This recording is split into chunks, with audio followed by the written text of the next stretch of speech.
Tensions erupt at Scarborough Shoal as China enforces maritime control, challenging Philippines' sovereignty.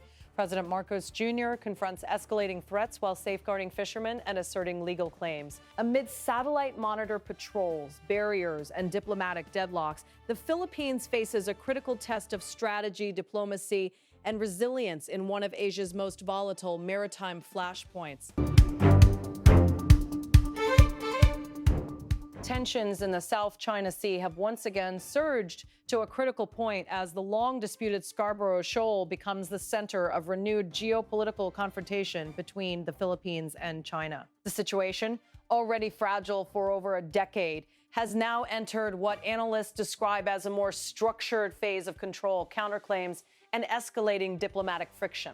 At the heart of this latest escalation is Philippine President Ferdinand Marcos Jr., who is facing increasing pressure as China expands its operational presence around Scarborough Shoal, a strategically important maritime feature located within the Philippines' exclusive economic zone, but also claimed by Beijing. The latest developments show that China has not only maintained its presence in the area, but has significantly reinforced its operational control through maritime deployments and physical barriers. Satellite monitoring indicates that Chinese vessels, including Coast Guard ships, naval assets, and maritime militia units, continue to operate in and around the shoal, effectively shaping access to the area. Reports confirm that China has deployed a floating barrier at the entrance of Scarborough Shoal, a move widely interpreted as an effort to regulate or restrict access to Filipino fishermen who have historically relied on the rich fishing grounds in the region.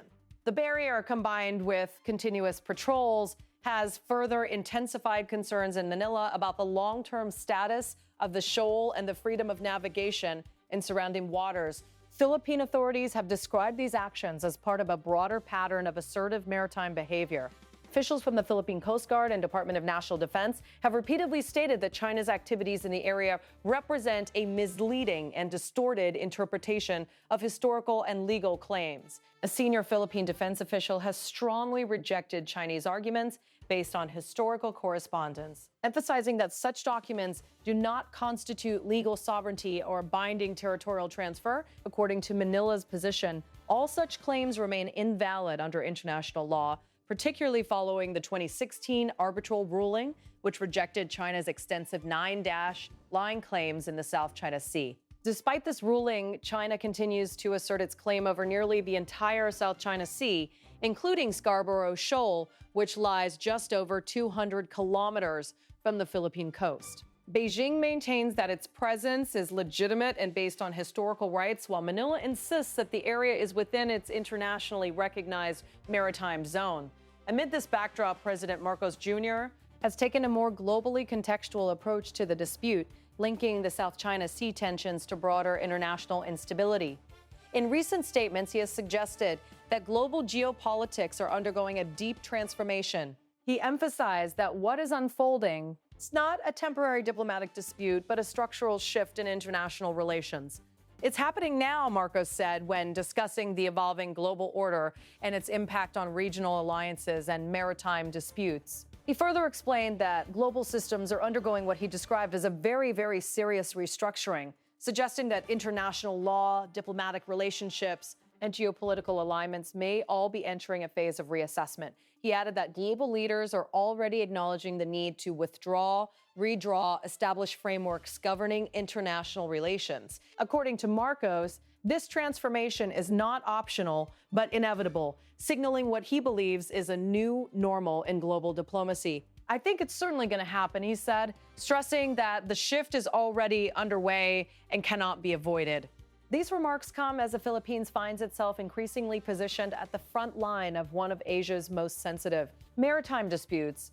On the ground, or rather at sea, the situation around Scarborough Shoal has become increasingly tense. Chinese vessels have been consistently observed maintaining a strong presence in the area, while Philippine Coast Guard ships continue to escort local fishermen attempting to access traditional fishing grounds. Recent satellite imagery and maritime reports show a pattern of sustained Chinese operations in the shoal, including coordinated patrols and restricted movement zones. These actions have raised concerns among regional security analysts who warn that such measures could gradually solidify de facto control over the disputed feature. Philippine maritime authorities have documented what they describe as dangerous maneuvers by foreign vessels operating near Filipino fishing boats. These include aggressive positioning, blocking movements, and the use of maritime assets to deter access. In response, Manila has increased its own Coast Guard deployments, aiming to maintain visibility and presence in the region.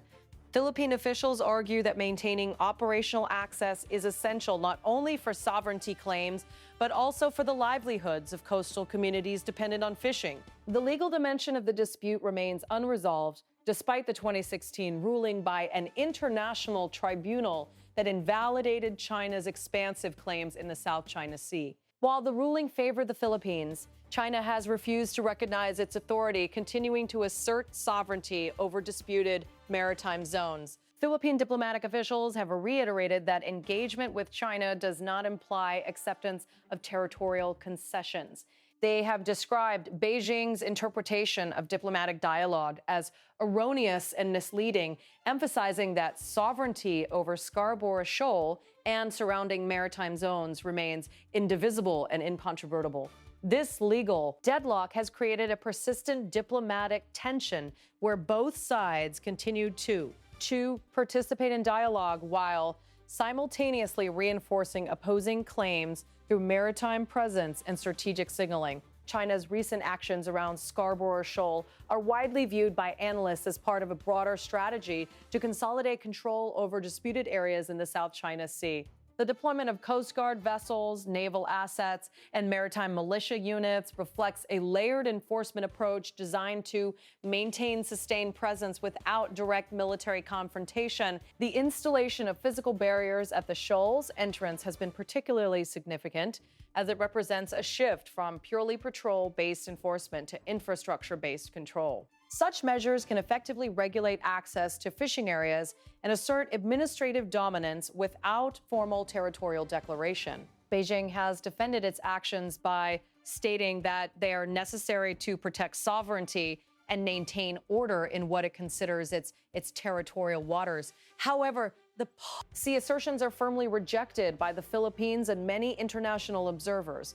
The escalating situation at Scarborough Shoal carries implications far beyond the immediate bilateral dispute. The South China Sea remains one of the world's most critical maritime corridors, with trillions of dollars in annual trade passing through its waters. Any disruption or militarization of these waters raises concerns among regional states and global powers, many of which rely on freedom of navigation in the region. The Philippines, meanwhile, continues to strengthen its security partnerships with allied nations, conducting joint military exercises and expanding maritime cooperation frameworks. These developments are widely interpreted as efforts to enhance deterrence and maintain balance in a rapidly changing security environment. China, on the other hand, has consistently criticized external military presence in the region, arguing that such actions destabilize regional peace and security. President Marcos Jr.'s approach reflects a balancing act between diplomacy and deterrence. While maintaining dialogue with Beijing, his administration has also reinforced Philippine maritime presence and deepened defense cooperation with international allies. His statements about a reset in global relations suggest an acknowledgement that the geopolitical environment is shifting in ways that may permanently alter how territorial disputes are managed. At the same time, his government continues to assert that Philippine sovereignty over Scarborough Shoal is non-negotiable. Officials have emphasized that while diplomatic engagement continues, it does not equate to compromise on territorial integrity. The situation at Scarborough Shoal remains one of the most volatile flashpoints in the South China Sea. With China reinforcing its presence and the Philippines strengthening its diplomatic and maritime response, the dispute shows no signs of de-escalation. Instead, it reflects a broader trend amidst formation in regional geopolitics, one where legal rulings, historic claims, and strategic realities are colliding in increasingly visible ways. As President Marcos Jr. suggests, the world may indeed be entering a new geopolitical phase, but in the waters around Scarborough Shoal, that new phase is already unfolding, one patrol, one barrier, and one diplomatic statement at a time.